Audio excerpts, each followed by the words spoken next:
Hello, it is Mr. Ranieri here. Let's have a look at this side. This side of this triangle is so short, it's so tiny. What is the angle that is opposite this side? It's the 20 degrees. And that angle is so tiny, so pointy. The really short side is opposite the really tiny angle. That's not just a coincidence, that is true for every triangle everywhere.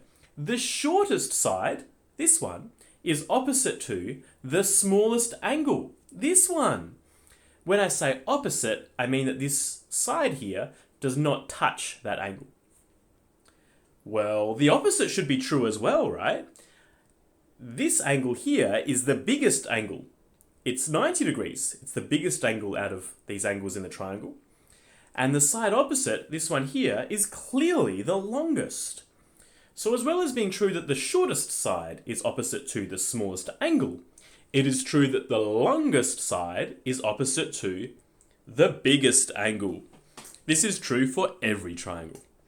We can actually use this to figure out the longest side in a triangle, even if we don't have a picture of it. All we need are the angles.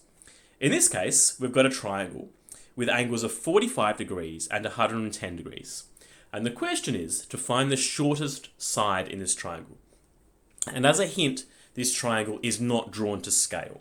So this might be the case when you know the angles and you just draw out a sketch of the triangle. You don't have a protractor handy and you just draw out a sketch. 45 degrees, 110 degrees, and you want to figure out which one is the longest side or the shortest side. Well, what we could do is figure out the remaining angle, x, to figure out which angle is going to be the smallest. Notice that I want to figure out this angle here, so I gave it a name, I gave it a letter, I gave it a variable, so that I could figure out what this missing angle is. Because once I figure out which one is the smallest, then I'll know which is the smallest side. So I've called this angle x, and now I've got a triangle with three angles, x, 45, and 110. The three angles in a triangle, the three interior angles, will always add up to 180 degrees. So I know that these things added together add up to 180 degrees. Okay, well now I have an equation which I can solve. I can look at my terms. Let's see, I've got three terms here. There's a term, one term, two terms, three terms. Oh, and one term on the other side. And I'm going to move all of my letter terms to the left, which is this x term here, and all of my number terms will go to the right. So this 45 was on the left, but will move to the right. The 110 term, that's another number term, was on the left, will move to the right. The x term will stay here because it's a letter term, I'll keep it on the left. The equals, I'll keep in the middle. The 180 term will stay here. So now I just need to move these two terms over to the right-hand side. This term here was 45. When I move it over, it'll become, it was positive 45, and it will turn into negative 45.